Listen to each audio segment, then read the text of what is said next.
the thread cutter to form stripes close to the crab leg meat on the surface, and automatically roll them into rolls, and then fall on the surface coated with a layer of food coloring similar to the color of crab meat, and pass them through the rear machine. The film is wrapped together and then passed through a cutting machine to cut it into small pieces. The surimi at this time is similar to the real crab meat of betta fish in terms of appearance and texture, so it is directly called crab stick.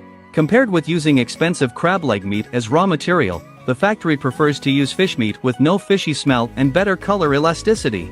After these frozen surimi processed from cod are shipped back to the factory, they will first be broken up directly through a large extruder.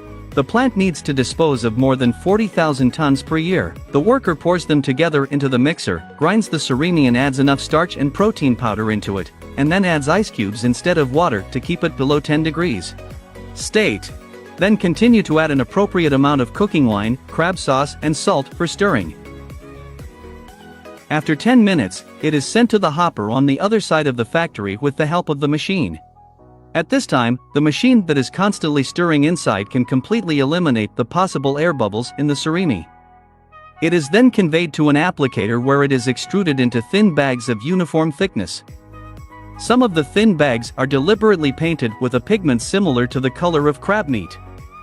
They are then passed through a notched gate roll, where they are evenly cut into thin strips, which are then rolled together by a machine.